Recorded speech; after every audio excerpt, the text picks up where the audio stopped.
This video will cover Trig Notes 6.7. The topic for today is polar coordinates.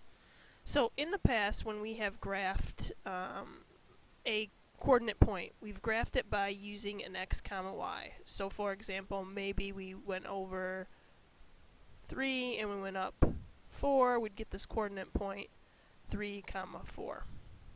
What we're going to be talking about today is, instead of talking about the x and the y values, which are horizontal distances and vertical distances from the origin, we're going to be talking about graphing something in polar form. And when we talk about graphing a polar equation, or not equation, sorry, a coordinate, we're talking about finding an r value and a theta value. So let's talk about what those are. R value is the distance of the ray.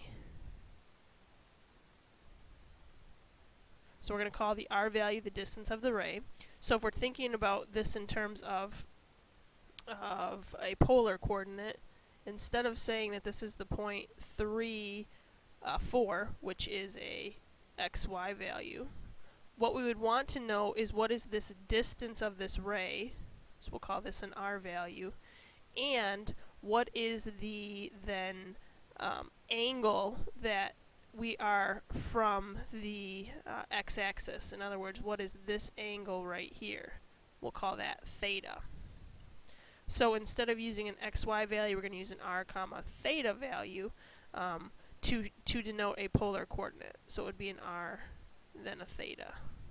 So we want to know the distance of the ray and the angle that we come off of the x-axis at. That is our polar coordinate. That's the way we write a polar coordinate. So if I wanted to change this 3 comma 4 into an r comma theta, what I would have to do is find the r value. Well, here's how you find the r value. Because really what you have here is you have a right triangle where this vertical distance was 4 and this horizontal distance was 3. If you take those values and you use Pythagorean theorem, you can get this r value. So if we take 3 and square it, so I'm using this form here, and 4 and square it, add those up, we end up getting r to be 9 plus 16, which would be 25. So r is then just 5 if I take the square root of that. So we could write this as 5 comma, then figure out what that angle is. To figure out what the angle is, use the formula tangent inverse of x divided by y, because we're just using the idea of SOHCAHTOA. If I'm trying to find this angle, I know the opposite, I know the adjacent sides, so we could say that theta would be equal to the tangent inverse of 4 over 3, and that is 53 degrees. So we can write a coordinate point as 3, 4 as a rectangular coordinate point, or we could write it as a polar form, which would be 5 comma 53 degrees, where we're talking about the distance of the radius and the angle of inclination. So if we're going to be going from polar form, where we need to know an r and a theta, this would be the formulas that we would use to find our r and theta. If we're going from rectangular form, and we want to write it as polar form, then we would be able to find our x by taking r times the cosine of theta, and y equals r times the sine of theta. Again, all of these formulas are just being used by either finding Pythagorean theorem from this formula, or by using SOHCAHTOA and finding the missing side of our a triangle there.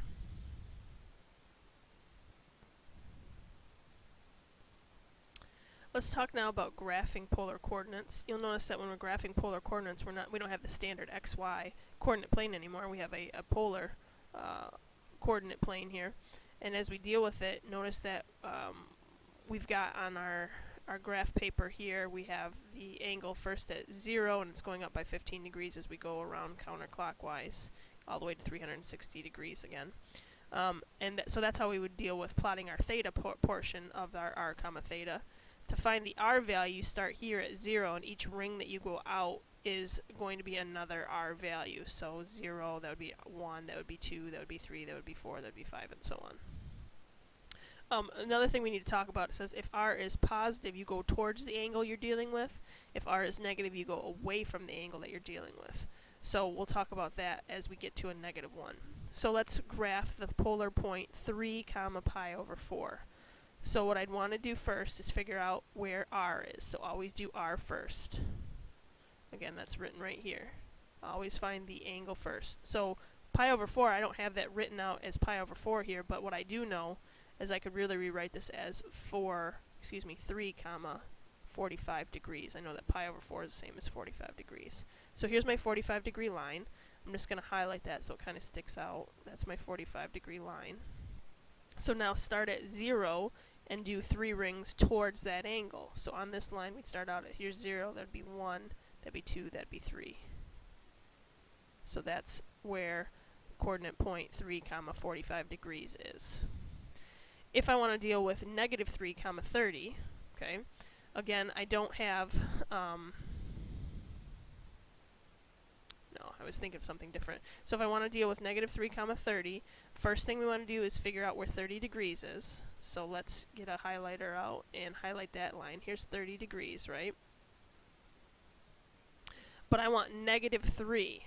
So I don't want to go towards the 30 degree line, I want to go away from it. So away from it, if I continue here on the same line, would be the 210 line. Okay, so that makes a straight line across. So what I really want to do is I want to graph on not this going towards 30, but going away from 30. In other words, going towards 210, that's away from 30. I'd go over 1, 2, 3. So this right here would be the coordinate point negative 3 comma 30. So again, when we're talking about the negative, we go away from the angle that we're dealing with on the same line. So I'm really going towards the coordinate point then 200, or the angle of 210, which is then the same line as this 30 degrees is. So if I do 5 negative 60, now negative 60 degrees means I move this way negative 60. So if I go down negative 60, that's the same as 300. Those are coterminal angles. So I'm really going to be dealing with the 300 line. So if I want to plot this point, then what I'll do is I'll go, starting in the middle, go over 1, 2, 3, 4, 5. There would be the coordinate point 5, negative 60. So again, I find my angle first, go towards the angle if r is positive, go away from the angle if r is negative. For this one, I've got negative 3 pi over 4. So again, I don't have radians, but what I know is that negative 3 pi over 4 would be the same as negative 135. So I can start going around this way, negative 135 degrees, or what I could do is I could just say, if I take add 360 to that, I'll end up with 225 degrees. So that would be the other way that I could write that coordinate point. So find the 225 degree line. 225 would be right here. But because I'm going away from it with an r of negative 3, I would want to highlight going the other way. So really, I'm going to be going 1, 2, 3 towards 45 degrees, which would give me the same point as what A was. So again, these are the same coordinate points, and I did that on purpose to let you know that there's a lot of different ways that you can recognize these polar coordinates. You could write it as 3 with a positive angle, we went towards 45, or we could say we're going towards here, this was 225, but instead of going towards it, we went away from it, so we can say negative 3, 225. Or we could write it as negative 3, negative 135 degrees, because if I start here and go down negative 135 degrees, that would get me over to here. Or we could just write it simply as negative 3 and then put it in radians versus degrees. So a lot of different ways that we can write these coordinate points. Again, when you're doing these, it's always important to make sure that you're finding your angle first, then you deal with the r. And if r is positive, you go towards that you go towards the angle. If r is negative, you go away from that angle. Find additional ways to represent the point negative 1, negative 3 pi over 4. Well, the first way that I could represent it is I could just change this to degrees. Negative 3 pi over 4 is the same as negative 135 degrees. Okay, so that's one way that I could represent it. Or I could say Well, -1, and let's change this to a positive angle, so if I add 360 to it, I end up with 225 degrees. So I can say -1, 225 degrees. Or, what I could do is I could change this to positive radians, so I take -3 pi over 4, and I add 2 pi to that, and I get +1 and 1/4 pi, which is the same as 5 pi over 4. So I could write it as -1 5 pi over 4.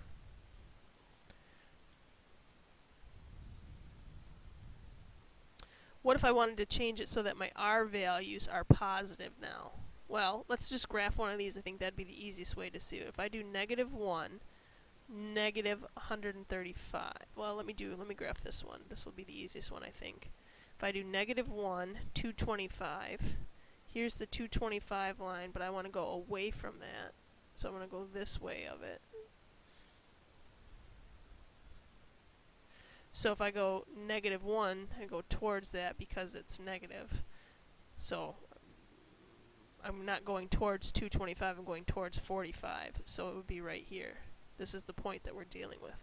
So that means what I can do is I can write this as, since I went towards 45, I can write it as +1, 45 degrees.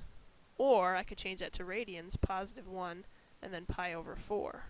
So I've really got 1, 2, 3, 4, 5, 6 different ways that I could write this polar coordinate point here, whether I keep it in degrees or radians, or whether I make the r's positive or negative. That's how we would change it. Next problem asks you to convert a polar coordinate to rectangular form. So polar form was where you're given an r and a theta. And I want to get rectangular form where it's an x and a y. So if I need to change my r's and my thetas to x's and y's, I want to use this relationship from the first side of the notes there. So if I want to find x, I would plug into the formula r cosine of theta. So 8 and then cosine of 30 would get me my x value. Well, I know from the unit circle the cosine of 30 is the square root of 3 over 2. So anytime we can use our unit circle to get an exact value, let's do that. So this would end up being 4 square roots of 3 as my x value. To get the y value, we'll use y equals r sine of theta. So we would plug into the form y equals 8 sine of 30. Sine of 30 degrees is 1/2. I got that from the unit circle, so we'd say y is 4. So writing this as an x comma y, it would result in 4 square roots of 3 comma 4. So that's really my answer. So again, changing from rectangular to polar, you would use this formula. Now if I want to go the other way, if I have a rectangular coordinate in x, y, and I want to write it as a polar form in r comma theta, use the other formulas that we were given. So if I want to find r, I take the square root of x squared plus y squared. So in my problem it'd be -3 squared plus 5 squared. And I take the square root of that. 9 plus 25 is 34. So r would be the square root of 34. To find theta, take the tangent inverse of y divided by x. So in this case, it'd be 5 divided by -3. And when I plug that in, I end up with theta being equal to -59 degrees. Now, here's the problem we have to deal with: is this in the right quadrant? -3, 5 is in quadrant 2. So this really is a reference angle of 59 degrees. So in the second quadrant, I would add 180 degrees to that to get really my angle, which is from here to there. That's what I'm really trying to find as my theta. So that makes 121 degrees as the theta. So it would be square root of 34 comma 121. That's my answer. It's very important when you do this, when you're writing the theta, is that theta needs to be in the correct quadrant. So you may need to take a quick second to make a sketch of it. And again, if I got -59 degrees, that means that's my reference angle in the second quadrant. So it's really 121 degrees for that angle then.